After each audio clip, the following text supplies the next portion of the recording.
Today we are on sex part 2. We are talking sexual intercourse. I would like to mention that post sex part 1 video, I received several comments and they were positive. I would like to say on behalf of Beatitude Psychology Center, we are grateful. The staff members of Beatitude Psychology Center, those based in the media department, are the people responsible for sharing the links and commenting on the comments that come. And when necessary, they will bring the comments to my attention. And I would love to share one of the comments that I received. It came from a person I regard as a son to me, and he esteems me so much, he even calls me mommy. His response was an emoji of a person with hands on the head, and he wrote, Hebana, an exclamation of being surprised. When I saw it, I understood that my son never expected to hear me having a conversation with him about sex. And I peacefully responded to him and I said, son, you are a grown-up man, hence you received the link. His response was, thank you, mommy, for such a talk. So there are so many reasons why we need to talk to them about sex. Ironically, when our children are still young, we want them to grow. And when they grow, we expect them to stay young. How is that possible? Parents, whether we like it or not, when your child have tasted sex, you cannot stop them. There is no turning back. They immediately get hooked. And even the drug heroin does not hook them like sex. At this moment, when they have tasted sex, fighting will not help. However, sharing knowledge, wisdom, educating them is the way to go with this situation. Hence, we'll talk to the young people about sex. In my house, I have 2 daughters, my biological daughter and my helper. When my helper just joined us as a family, and I will initiate talks about sex, she will literally run to her bedroom. She found it a taboo that I can talk to her about sex. And my biological daughter will always go, mother, really talk about sex? And I say, yes, we have to talk about it. I educated them on the importance of me sharing my experience with them. Of course, with some boundaries still observed. I educated them so that they will not commit the same mistakes that I committed due to lack of knowledge. Some women will attest with me that their mothers never spoke to them about their menstrual cycle, and that resulted into teenage pregnancies and teenage parents. And when we don't talk to our children about sex, that is why we have higher rate of infidelity in their marriage and divorce. Often, when my helper takes her weekend off, she will tell me that she's going to see her twin brother or visit her elder sister. And one day, when she was bidding me a goodbye, I asked her, are you having enough condoms with you? She ran again to my biological daughter to report me. I was calm and I told her that many times when you visit your twin brother or your elder sister, I know that you're going to see your boyfriend. And if you cannot stand up for yourself and make sure that you use protection, then it tells that you can't even initiate a conversation about going to test for HIV/AIDS. Hence, I ask you, do you have enough of them? The level of conversation you engage young ladies and young men is not supposed to be the same to the language you engage teenage children. In this era, our 10-year-old are taught about sex in school. And after they teach them about sex in school, it creates curiosity in them. If we don't educate them and impart wisdom in them, they will go and get more information in the street, which often is wrong information, and they will start experimenting. So we are talking sexual intercourse today. Sexual intercourse starts with arousing activities. If you just shoot, it becomes painful, especially to the female part. Of course, I'm a female. I'm not talking for females. Or maybe because females are open, research found that it's the female who suffer more than males. Maybe if males open up, we will have a different perspective. The majority of these arousing activities happen while we are clothed, while we are at work, or we are busy executing our house chores. Let's start with a scenario as we go deeper into sexual intercourse. When you learn driving a motor vehicle, some of the rules that we learn is that before you enter your car, check the pressure of your tires if they are in good condition. Then when the pressure of your tires is okay, then start the ignition and allow your car to idle a bit so that it gets warm before you can initiate driving it. As a new driver, you follow the rules, and as time goes on, you ignore them. I want to say, great sex follow observing the rules. There are the rules that we need to observe. Which rules am I talking about?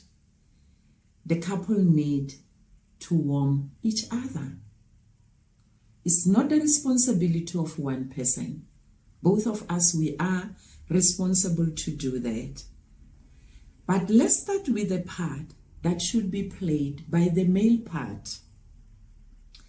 There is a reason the male chicken, the cock, chases the female chicken, the hen. It chases it for some seconds before intercourse. It is a process of preparing the hen to be lubricated before it can penetrate. However, with a woman, the man needs some time to prepare her. The preparation for tonight starts this morning. Women are stimulated and aroused by what they hear. Sexual comments about her looks, how appetizing she appears to you, start to arouse her. Naughty, sexy comments or sexy messages will do the hard work and easy road for you. Just to call her and ask her what is the color of the panty that she's putting on. It does wonders. Or call to remind her how great she is in bed. It is a miracle. And how you wish you could be the Superman, push the day, so that it's already in the evening, you're both home, and you enjoy her presence. It does wonders. Or maybe call and remind her of another time where both of you enjoyed wildly so. Women are aroused and stimulated by what they hear. Wherever she is, as you send those messages or call or text, she will start to lubricate and getting ready to receive you. Due to lack of knowledge, some men complain when their wives are wet or their partners are wet. They want them dry. Then sex is no longer enjoyable to her. A woman needs to be well lubricated during sex. Following the chats, following the messages, the naughty comments, the calls, then romantic touch come into play. Romantic touch work wonders also. However, be careful that kids do not see that. Holding hands while seated together, watching television, doesn't harm. Some people, their children have never seen them holding hands or giving each other baby kisses. And that is what their children learn about intimacy. They will not touch or kiss their partners. And if they are married to someone who is touchy, then they find that person to be overwhelming, because what they know about intimacy is distance between the two people. So holding hands, kissing is not a harm at all. But we can still do those romantic touches when kids are not in our sight. And playing together, tickling each other before our children is not a bad thing. And at the same time, we will be preparing each other for intimacy. Hand massage, head massage, neck massage, feet massage, even in front of our kids, is a good thing for them to learn how to share love. You don't need to be a professional to be able to massage your partner. You just do the best that you can. Communication also comes in during sexual intercourse. Talk about the day at work, and that mentally prepare your partner how they can service you that night, and how they can rejuvenate you in that particular night. But if you are quiet, I don't know what happened to you. I think I'm doing the best, and only to find that I could have done the best if you had told me what you went through during the day. Now, we arrive to the part to be played by women. Men are stimulated by what they see and smell. Women, let there be a difference on how you dress up when you go to a conference, how you dress up when you go to church or you go to work, and how you dress up when you are around your partner. Even in the house, dress up appropriately, yes, and at the same time, offer him an opportunity to behold your beauty. Expose those calves, your legs, your boot. Those are the things that men love to see. And as you move around, preparing dinner or whatever, he sees you and he gets ready for the evening. The bedroom environment also counts. Let it be clean and things be well packed. Brighter sheets, brighter beddings do better than darker things, because bright colors stimulate our brains and men are aroused by what they see.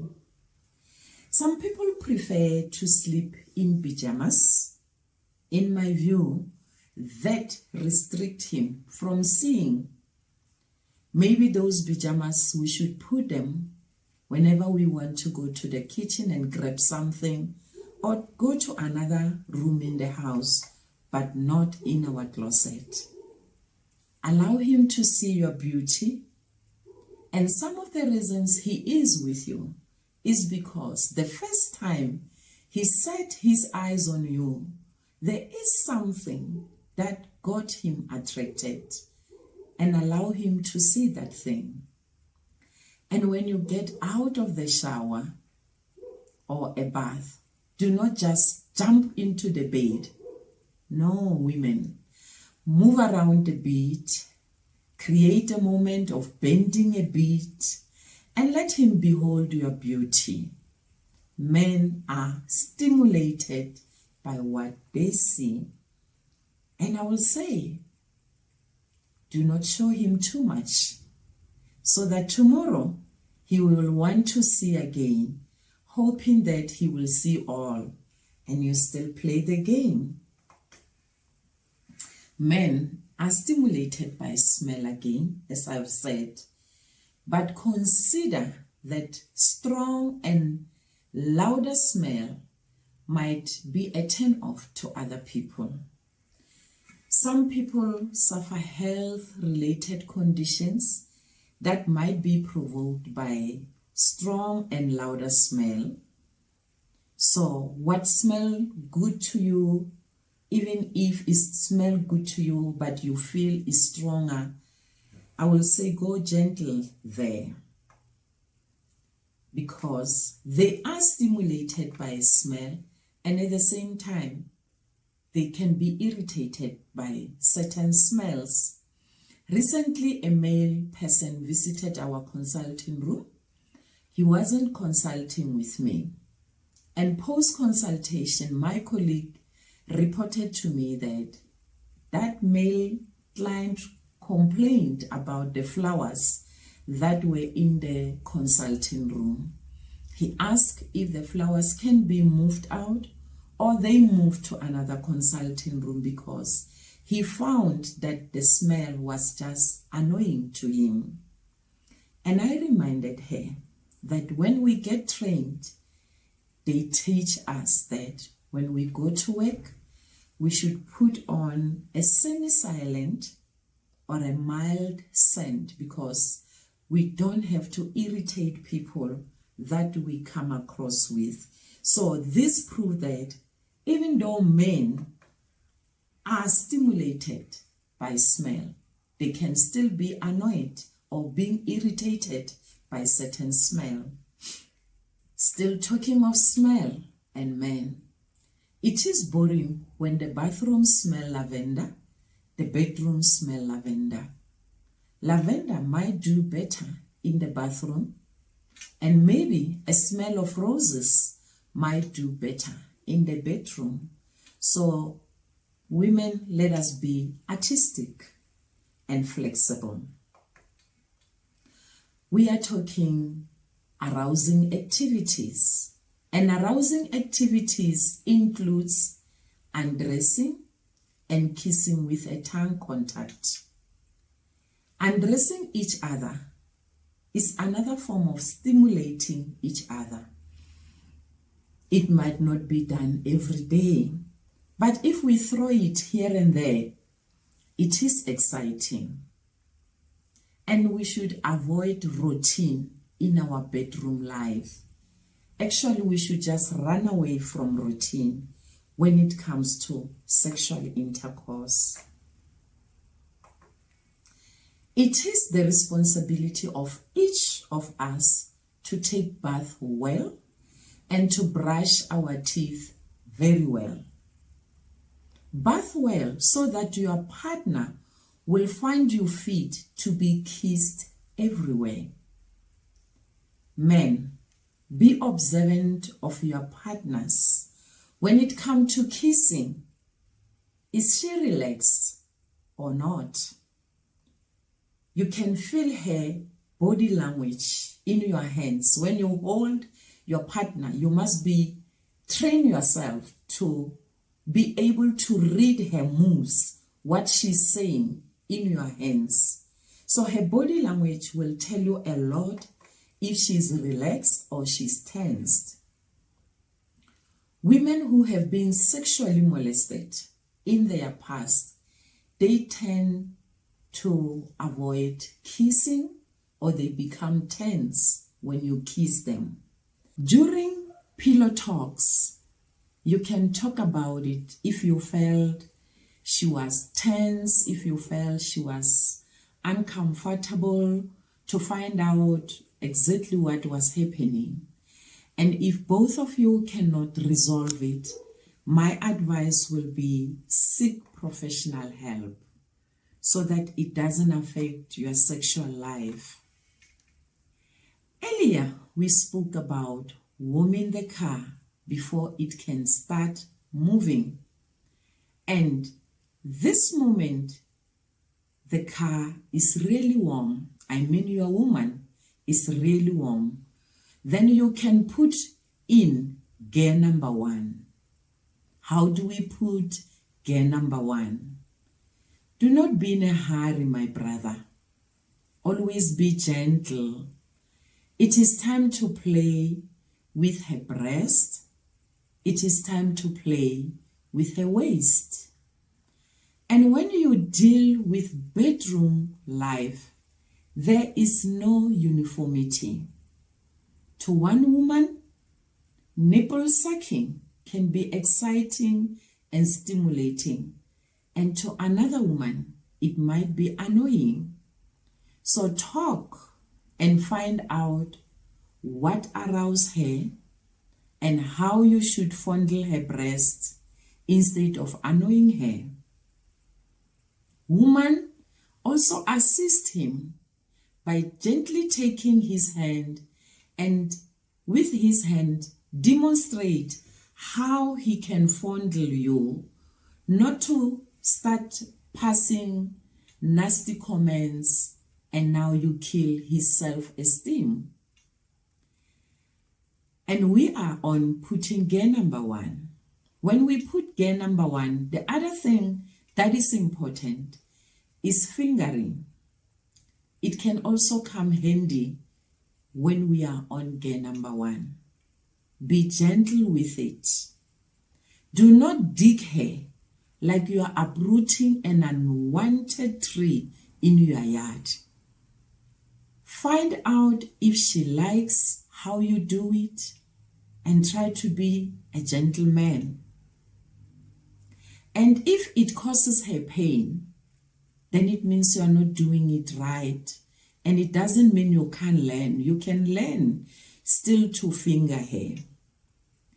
And some men likes to keep long nails like women. Those long nails will hurt her because inside there, she can easily be damaged or hurt. Men who do hard labor or manual skill, fingering might not be a good step for you because of the nature of your hands. We appreciate that you are a hardworking man. However, your fingers are not good to can go down there. Do not spoil the mood. You have already made progress. You have put gear number 1. So don't spoil the mood. And some people, when they are on gear number 1, they would like to practice oral sex. do not forget to use oral sex condoms.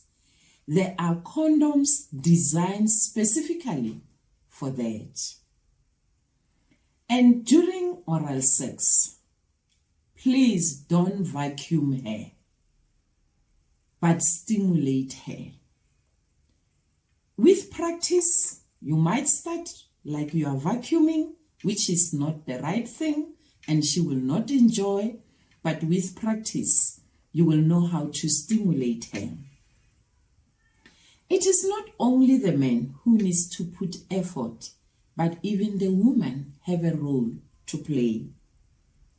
And I will say communication during intercourse is the key. Women, play with his small Tom. And when you play with small Tom, do not press him hard. Fondle gently, especially fondling small Tom's head.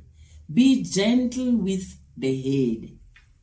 Some men also enjoy if you play with their ears. Be observant if he likes it or not, or find out from him if he will like it. Some men enjoy it better if you hug, embrace, and hold them. But men who have been sexually molested, they avoid cuddling. And during this gay one, it is time for naughty sexual comments. Whisper in his ears. And the same thing that happens with women. If you notice that he doesn't like cuddling, during pillow talks, talk about it so that he might also get help if he was molested. Now, your car is warm enough to can move. And at this moment, she is well lubricated. Stay tuned as we dialogue further in the next video on how we go to gear number 2 and 3. If you have not yet subscribed with us, please do so that you can get notifications. You will also access us on our Facebook and our TikTok. And our YouTube channel and Facebook, the name is BT Tudes Psychology Center. We love you and stay empowered and enjoy your marriage or your intimate relationship.